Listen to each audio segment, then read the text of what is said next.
Action! Добър ден с разминената кухня на Мартин! Това е ми първото видео и сме много развълнувани. Аз ще готвя с моята гостенка Мария Игнатова и както виждате, не се забелязва много, но ние сме на морето и се намираме на първия етаж. И това какво може да сготвим, ако сме на морето на първия етаж? Точно така! Репелет срещу паяци! Така, за целта ще ни трябват няколко продукта. Терпентиново масло, стониш антибактериал, есенциално олио от T3 чайно дърво, оцет, вода, една чаша...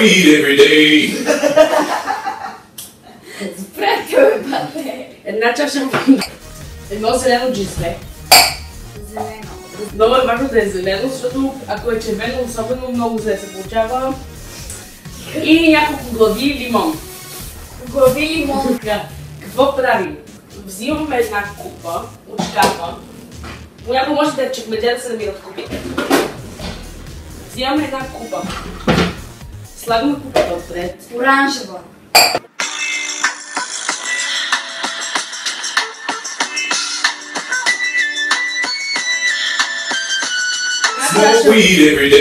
Така, взимаме зеленото джезве и загряваме котлона на най-високата функция, която имате. Не, 9. Загрявате и го слагаме, както виждате тук. И сипваме едната чаша вода.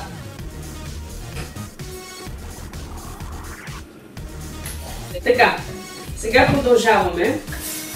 Тук ще вземем лимоните. Ще вземем едно такова. Ще изтискаме лимоните. Не какво да правя? Тя Мария ще ги стиска. Изтиска и включи го. Докато нашата помощничка Мария се изтисква, ние ще вземем антибактериала и ще напръскаме това. Да им на око. Така мисля, че е достатъчно. Вижда се.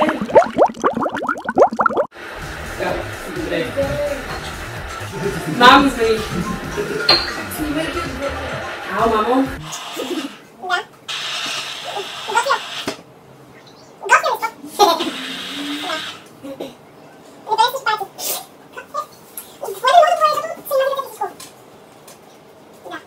Така, тук сме изпръскали с антибактериал. Взимаме терпентиновото масло.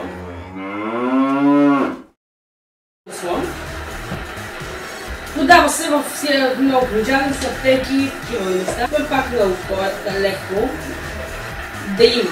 Ще вземем и оцета. И ще сипем така половин чаша. 126 мл. Това е много важно. Колкото и да смърди, е много важна част. Забравих още една част. Спит за горени хляб. Колкото и да е забавно. Сега те са направили срещу деца, аз те не мога да го отворя. Отвори го. И ще сипем така на дъното на чашката една четвърт. И тук при реакция става бяло. Ако не стане бяло, живи здрави. Тук вече имаме една вряла вода и я изсипваме при останалите съставки. Взимаме чайното дърво и много от него. Не пестете! Не пестете! Такова може да се купите от Сергийките по Равда, от такива козметери, посоти, той. Много силно трябва да го разхващате, защото иначе няма да ви напръска целият дом, но ви искате целият дом да смърди на чайно дърво. Всичките лимони, 2 лимона и половина слагам. В моята рецепта, така, 2,5. Тук станаха малко повече. И повече. Колкото повече, толкова по-добре, нали знаеш? Ами много слагаме. Как смърди? Смърди. Сега ще видите паяците как ще умрат всички.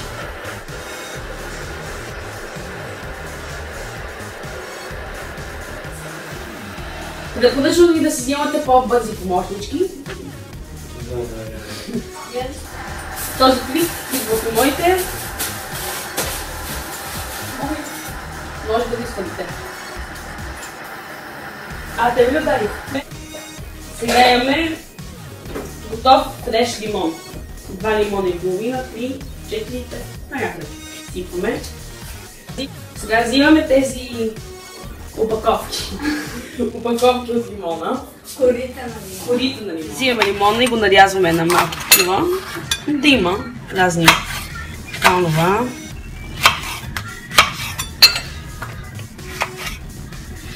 това. Така и тези неща ги слагаме обратно в нашата смес, ето може да я видите. Взимаме едно такова.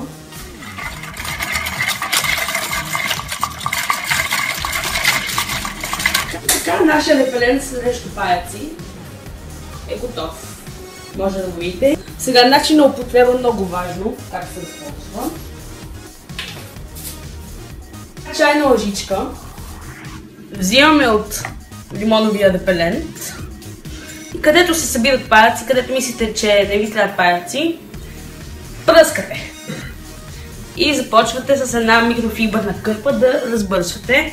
Аз с моето на земята го сам, тя цялата става се размири. Свет така. И започвам да бърша. Да бърша с крак, с ръка, с глава. Когато падне, бърша. Бърша. Айде за днес, приятели. Довиждане! Довиждане! До нови срещи!